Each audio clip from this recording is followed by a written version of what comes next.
ಇನ್ನು ಡಿಕೆ ಶಿವಕುಮಾರ್ ಅವರ ನಿವಾಸದಲ್ಲಿ ಒಕ್ಕಲಿಗ ಶಾಸಕರ ಸಭೆ ನಡೆಸ್ತಾ ಇರೋ ವಿಚಾರಕ್ಕೆ ಸಂಬಂಧಪಟ್ಟಂತೆ ಡಿಸಿಎಂ ಡಿಕೆ ಶಿವಕುಮಾರ್ ಅವರು ಒಕ್ಕಲಿಗ ಸಮುದಾಯದ ನಾಯಕರು, ಅವರು ಒಕ್ಕಲಿಗ ಸಮುದಾಯದ ಮುಖಂಡರು. ಸರಿಸುಮಾರು 35 ಜನ ಒಕ್ಕಲಿಗ ಶಾಸಕರಿದ್ದಾರೆ. ಈಗ ನಾವು ನೋಡಿದಾಗ 35 ಜನ ಒಕ್ಕಲಿಗ ಶಾಸಕರಿದ್ದಾರೆ. ಜಾತಿ ಗಣತಿ ರಾಜಕೀಯದ ಮೇಲೆ ಯಾವುದೇ ಪರಿಣಾಮವನ್ನು ಬೀರೋದಿಲ್ಲ. ಈಗ ಮಾಡಲಾಗಿರುವಂತಹ ಈ ಜಾತಿ ಗಣತಿ ಏನಿದೆ ಇದು ರಾಜಕೀಯದ ಮೇಲೆ ಪರಿಣಾಮ ಬೀರೋದಿಲ್ಲ. 1,000 ಮತ ಹೊಂದಿರುವಂತಹ ಜನಾಂಗದವರು ಕೂಡ ಶಾಸಕರಾಗಿದ್ದಾರೆ. ಹೀಗಿರುವಾಗ 50 ರಿಂದ 70 ಸಾವಿರ ಮತ ಇರುವಂತಹ ಜನಾಂಗಕ್ಕೆ ಯಾಕೆ ಆತಂಕ ಆಗಬೇಕು ಅಂತ ಪ್ರಶ್ನೆ ಮಾಡಿದ್ದಾರೆ. ಬೆಳಗಾವಿಯಲ್ಲಿ ಸಚಿವ ಸತೀಶ್ ಜಾರಕಿಹೊಳಿ ಅವರು ಹೇಳಿಕೆ ಕೊಟ್ಟಿದ್ದಾರೆ. ಮುಖಂಡರವರು ಅದೇ ಹೇಳಿದ ಒಕ್ಕಲಿಗ ನಾಯಕರ ಸಮುದಾಯದ ಮುಖಂಡರವರು ಸುಮಾರು 35 ಜನ ಶಾಸಕರಿದ್ದಾರೆ. ಅವ್ರ ನೇತೃತ್ವದಲ್ಲಿ ಸಭೆ ಮಾಡ್ತಾರೆ. ನಾ ಹೇಳ್ತಾ ಅದಕ್ಕಿಂತ ಮುಂದೆ ಹೇಳ್ತಾ ಇದ್ದೀವಲ್ಲ, ಸದನ್ನಲ್ಲಿ ಚರ್ಚೆ ಆಗಬೇಕಂತ. ಅದಕ್ಕಿಂತ ಚರ್ಚೆ ಯಾವ್ದು ಬೇಕು ನಿಮಗೆ? ಸದನ್ನಲ್ಲಿ ಒಂದು 3-4 ದಿವಸ ಸ್ಪೆಷಲ್ ಅದಕ್ಕೆ ಹೇಳಬೇಕು, ಬೇರೆ ಏನು ಸಬ್ಜೆಕ್ಟ್ ತೊಗೋಬಾರ್ದು. ಯಾರು ಏನು ಬೇಕು ಮಾತಾಡಲಿಕ್ಕೆ ಅವಕಾಶ ಇದೆ ಮಾತಾಡಲಿ, ತಪ್ಪಿದೆ ಅಂದರೆ ತಪ್ಪು ಹೇಳಿ, ಸರಿ ಇದ್ರೆ ಸರಿ ಹೇಳಿ. ಅಂತಿಮವಾಗಿ ಸರ್ಕಾರ ನಿರ್ಧಾರ ಮಾಡ್ತಾರೆ. ನೋಡಿ, ನಮ್ಮ ರಾಜ್ಯದಲ್ಲಿ 1000 ಓಟ್ ಇದ್ದವ್ರು MLA ಆಗಿದ್ದಾರೆ. ಎಷ್ಟು?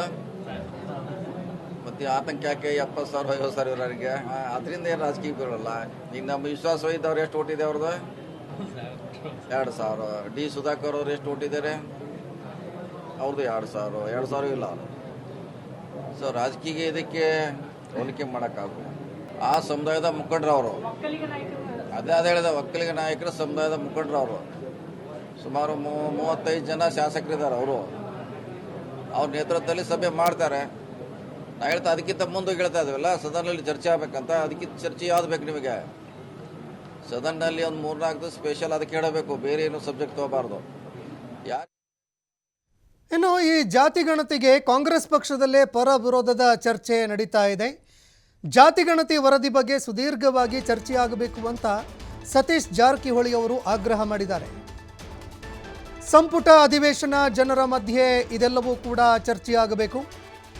ಏನಾದರೂ ಆತಂಕ ಅಥವಾ ಸಮಸ್ಯೆಗಳ ಬಗ್ಗೆ ಬಹಿರಂಗವಾಗಿ ಚರ್ಚೆ ಆಗಬೇಕು. ಬೆಳಗಾವಿಯಲ್ಲಿ ಸಚಿವ ಸತೀಶ್ ಜಾರಕಿಹೊಳಿ ಅವರು ಹೇಳಿಕೆ ಕೊಟ್ಟಿದ್ದಾರೆ. ಈ ಜಾತಿ ಗಣತಿ ಜಾರಿಗೆ ವಿಶೇಷ ಅಧಿವೇಶನವನ್ನು ಕರಿಬೇಕು, ಎಲ್ಲರನ್ನ ವಿಶ್ವಾಸಕ್ಕೆ ತೆಗೆದುಕೊಂಡು ಜಾತಿ ಗಣತಿಯನ್ನು ಜಾರಿ ಮಾಡ್ತೀವಿ ಅಂತ ಬೆಳಗಾವಿಯಲ್ಲಿ ಸಚಿವ ಸತೀಶ್ ಜಾರಕಿಹೊಳಿ ಹೇಳಿಕೆ ಕೊಟ್ಟಿದ್ದಾರೆ.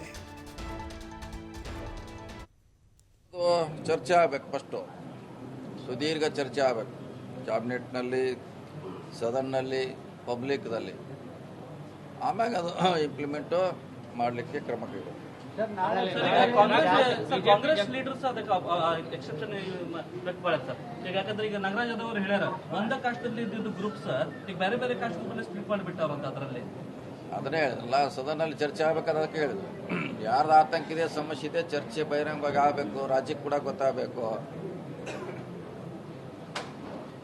ಈಗ ಸದನ ಕರಿಬೇಕು, ಸ್ಪೆಷಲ್ ಅಧಿವೇಶನ ಕರಿಬೇಕಂತ ಡಿಮಾಂಡ್ ಇದೆ ನಮ್ಮದು ಸರ್ಕಾರಕ್ಕೆ, ಮುಖ್ಯಮಂತ್ರಿಗಳಿಗೆ. ಸೊ ಯಾರಿಗೆ ಆತಂಕ ಇದೆ, ಡೌಟ್ಸ್ ಇದೆ, ಅದು ಕ್ಲಿಯರ್ ಮಾಡಲಿಕ್ಕೆ ಅದಕ್ಕಿಂತ ಬೆಸ್ಟ್ ಪ್ಲಾಟ್ಫಾರ್ಮ್ ಯಾವುದೂ ಇಲ್ಲ. ನಮ್ಮದು ಚರ್ಚೆ ಆಗಬೇಕು, ಫಸ್ಟು ಸುದೀರ್ಘ ಚರ್ಚೆ.